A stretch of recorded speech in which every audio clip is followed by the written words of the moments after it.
আমরা যারা ১৯৯৫ থেকে ২০০০ সালের মধ্যে জন্মেছি, আমরা বিশেষ কিছু ছিলাম না। তবে আমরা ভাগ্যবান ছিলাম। যখন আমরা ছোট ছিলাম, হাতগুলো জামার ভিতর ঢুকিয়ে রেখে বলতাম, আমার হাত নাই। একটা কলম ছিল, যার ৪ রকমের কালি ছিল। তার ৪টা বোতাম একসাথে টেপার চেষ্টা করতাম। আমাদের সময়ে এক হাত সমান কলম পাওয়া গেলেও আমরা আবার কলম কেটে অনেক ছোট কলম আবিষ্কার করতাম। দরজার পিছনে লুকিয়ে থাকতাম, কেউ এলে চুমকে দিব বলে।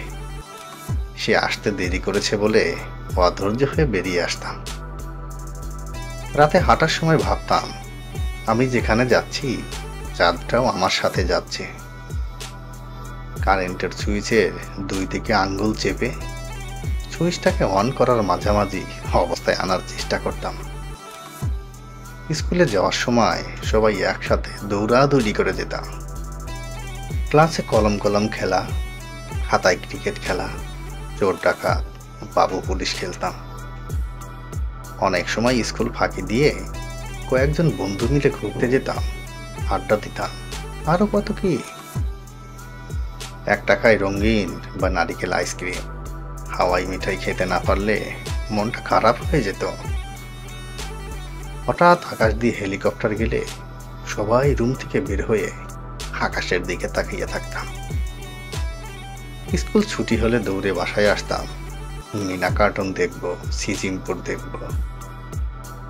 শুক্রবার বিকাল ৩টা থেকে অপেক্ষা করতাম, কখন পৃথিবীতে সিনেমা শুরু হবে।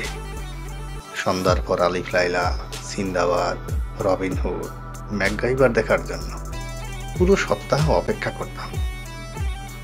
ফলের বিচি খেয়ে ফেললে দুশ্চিন্তা করতাম, পেটের ভিতর গাছ হবে না তো। মাথায় মাথায় ধাক্কা লাগলে শিং গজানোর ভয়ে আবার নিজের ইচ্ছায় ধাক্কা দিতাম। কে বসে থাকলে তার উপর দিয়ে ঝাঁপ দিতাম, যাতে সে আর লম্বা হতে না পারে। বিকেলে কুতকুত, কানামাছি, গোল্লা ছুট, একে ঋতু না খেললে বিকেলটাই যেন মাটি হয়ে যেত। ফাইনাল পরীক্ষা শেষ হলে তো পড়া নেই, এত মজা লাগতো যা বলার বাইরে।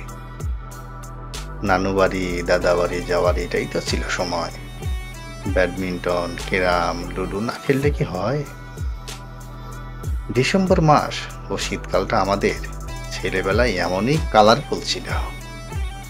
তবে ডিসেম্বরের ৩১ তারিখ যতই আগাই আসতো, মনের মধ্যে ততই ভয় বাড়ত। ওদিন যে ফাইনালের রেজাল্ট দিবে, তাই আর কি। আমি জানি আমাদের জেনারেশনের যারা ভিডিও দেখছে, নিশ্চয়ই তোমাদের মুখে হাসি ফুটে উঠেছে। এসব কথা মনে পড়লে ইচ্ছা করে আবার ফিরে যাই।